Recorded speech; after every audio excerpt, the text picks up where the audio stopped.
புதுக்கோட்டை மாவட்டம் அறந்தாங்கி மண்ணில் தேடி வர பக்தர்களுக்கு கேட்ட வரத்தை கேட்ட மாதிரி அள்ளி கொடுக்குற ஒரு சக்தி வாய்ந்த மற்றும் புகழ்பெற்ற கோயில் தான் அறந்தாங்கி ஸ்ரீ வீரமாகாளியம்மன் கோவில். அறந்தாங்கி மண்ணுக்கே இந்த கோவிலால தான் பெருமைன்னு சொல்லணும். ஏன்னா சுற்றி இருக்கிற 16 கிராமத்துக்கு காவல் தெய்வமா இந்த அம்மன் இருக்காங்க. என்னையும் சேர்த்து பல ஆயிரம் குடும்பங்களுக்கு இந்த அம்மன் குலதெய்வமாகவும் இருக்காங்க. ஆடி மாசத்துல வர 30 நாளுமே இந்த கோயிலில் ரொம்பவே கிராண்டா பிரம்மோற்சவம் நடக்குது.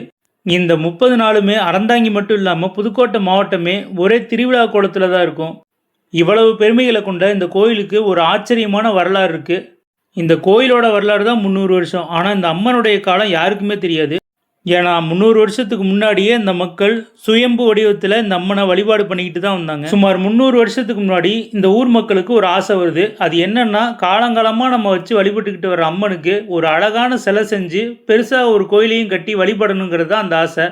அதனால ஊர் கூடி முடிவெடுத்து ஒரு சிற்பியை வர வச்சு சிலை செய்ய ஆரம்பிக்கிறாங்க. அந்த சிற்பியும் ரொம்பவே கஷ்டப்பட்டு அழகா 4 கையோட ஒரு அம்மன் சிலையை செய்கிறாரு. ஆனால் அந்த சிலையை முழுசாக செஞ்சு முடிக்கும்போது அந்த சிலையோட ஏதோ ஒரு பகுதி உடஞ்சிருது. இது ஒரு தடவை இல்லை, 2 தடவை இல்லை, 3 தடவை தொடர்ந்து இதே மாதிரி நடக்குது. இதனால அந்த ஊர் மக்கள் ரொம்பவே மனசுடைஞ்சு போகிறாங்க. அன்னைக்கு ராத்திரியே அந்த கோயில் பூசாரி கனவுல வந்த அம்மன் தனக்கு ஏற்கனவே ஒரு சிலை இருக்கிறதாகவும் அது யாருக்கும் தெரியாமல் மண்ணுக்கடியில் புதஞ்சிருக்கிறதாகவும் அதே சிலையை எடுத்து மறுபடியும் வழிபடுங்க, புதுசாக எந்த சிலையும் செய்ய வேணான்னு சொல்கிறாங்க.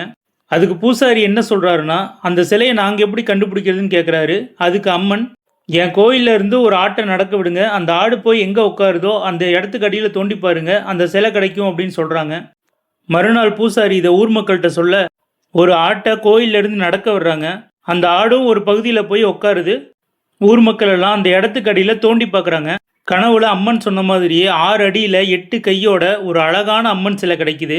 ஊரே அதை பார்த்து ரொம்ப சந்தோஷப்படுது. ஆனால் அந்த பூசாரி கண்ணில் மட்டும் அதிர்ச்சியான ஒரு காட்சி தெரியுது. ஏன்னா அந்த அழகான சிலையோட சூளத்தோட ஒரு பகுதி உடஞ்சிருக்கு.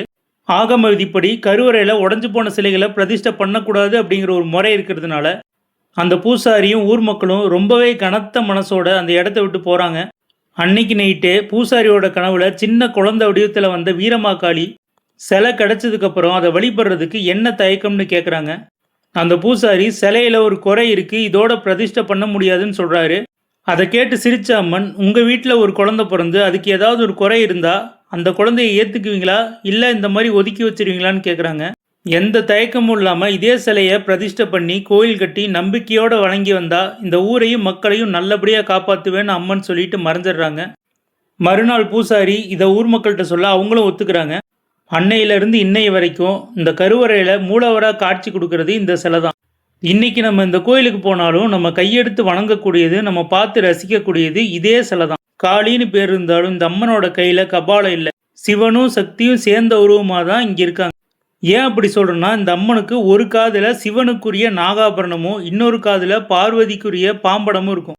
சின்னதாக கோரப்பல் இருந்தாலும் இந்த அம்மனுடைய முகம் ரொம்பவே சாந்தமாக சிரித்த முகமாக தான் இருக்கும். சாந்தமான உருவத்தில் இங்கே இருக்கிறதுனால தான் அம்மன் தான் சூளத்தை தானே உடச்சிக்கிட்டதா சொல்கிறாங்க. இந்த கோயில் எங்கே அமைஞ்சிருக்குன்னா, திருச்சியிலேருந்து 90 கிலோமீட்டர்லையும் புதுக்கோட்டையிலேருந்து 33 கிலோமீட்டர்லையும் அறந்தாங்கி பஸ் ஸ்டாண்ட்லேருந்து 1/2 கிலோமீட்டர் தூரத்துலேயும் இருக்குது. இந்த வீடியோ பிடிச்சிருந்தா சப்ஸ்கிரைப் பண்ணுங்கள். நன்றி.